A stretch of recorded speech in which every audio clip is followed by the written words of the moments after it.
Alors sous-coté ou surcoté? Depuis quelques années florissent un tas de jeunes vignerons qui dès leur premier millésime sont sold out, n'arrivent pas à répondre à toutes les demandes des clients et vendent déjà leur vin sur allocation. Mais alors, est-ce dû à un bon marketing, à une présence accrue sur les réseaux sociaux ou simplement à une qualité de vin au-dessus de la moyenne? Aujourd'hui on parle d'Henri Chauvet, jeune vigneron qui fait partie de ceux-là. Alors sous-coté ou surcoté? On va se poser cette question en dégustant l'une de ses cuvées. Alors c'est parti.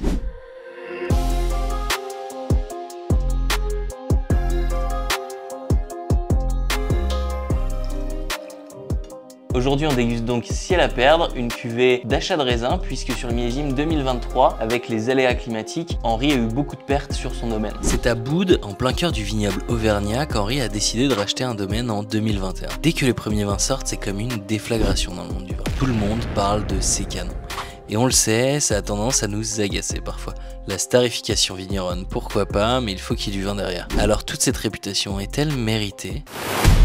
Ciel à perdre, c'est donc un Carignan qui nous vient du sud de la France. Terroir assez différent de ce qu'on retrouve chez lui en Auvergne, mais ça nous donne aussi une bonne idée de ce que peuvent être ces vins de négoce. Là, on a la patte du vigneron, évidemment pas le terroir auvergnat qu'il peut travailler au domaine, mais on va pouvoir se donner une belle idée de la patte du vigneron. On a un nez très concentré, assez épicé, on sent la chaleur du sud, il me semble que cette cuvée titre 14 degrés d'alcool. C'est des très vieilles vignes, donc on a vraiment aussi au nez cette sensation de concentration qui est très importante. En bouche, on retrouve bien le Carignan avec vraiment ce côté noir, fruits noirs, concentré, confit, beaucoup d'épices, ce côté un petit peu sauvage même, Carignan, qui est assez typique. Mais on retrouve aussi la patte d'Henri avec cet anin qui est vraiment tout en velours, beaucoup de délicatesse, des jolis vins qui pourraient parfaitement se marier avec des viandes par exemple, une belle côte de bœuf parce qu'on va avoir un joli tanin, mais un tanin qui est quand même relativement délicat.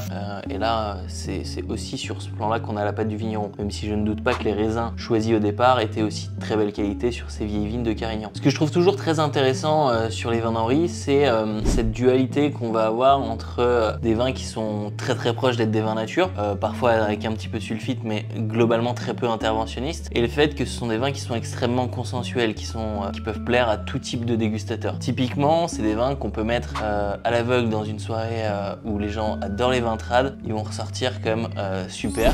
On peut le mettre dans une soirée où les gens adorent les vins nat, ils vont aussi ressortir comme super. C'est vraiment cette qualité qui est vraiment la qualité des grands vignerons qui ont cette philosophie plutôt nature, de réussir à faire des vins au plus proche de la nature, mais qui malgré tout sont suffisamment bons pour convaincre n'importe quel type de dégustateur. Cette cuvée Ciel à perdre permet aussi d'avoir un vin chez Henri Chauvet qui sort un petit peu en dessous en termes de budget et qui permet de déguster son travail sans pour autant souffrir à la caisse. Je resterai toujours à vous recommander quand même de goûter au moins une fois dans vos vies l'un de ces pinots noirs sur ces terroirs basaltiques qui vont amener vraiment ce côté fumé des terroirs de volcan typique d'Auvergne et où on va aller chercher encore d'autres émotions, mais c'est vrai qu'un vin comme ça à partir de Carignan pourra pour un petit peu moins cher vous permettre de découvrir son travail et de quand même être porté par la magie de ce vigneron. Si t'aimes le vin et que tu veux voir plus de vidéos comme ça, n'hésite pas à t'abonner, je poste régulièrement du contenu pour partager ma passion avec toi. Donc selon moi, les vins d'Henri Chauvet ne sont clairement pas surcotés, c'est un jeune vigneron qui est très talentueux et qui nous l'a déjà prouvé sur plusieurs millésimes. Des vins qui sont très intéressants à goûter et pour lesquels personnellement je mets ma main au portefeuille. Tu l'auras compris, on a reçu récemment notre allocation, donc n'hésite pas à passer à la cave. C'est le moment si tu veux découvrir le travail d'Henri Chauvet. Les quantités sont extrêmement limitées et vendues uniquement en magasin. Merci d'avoir regardé cette vidéo jusqu'au bout. N'hésite pas à me dire si tu as déjà goûté les vins d'Henri, qu'est-ce que t'en penses en commentaire. Moi je te dis à la prochaine.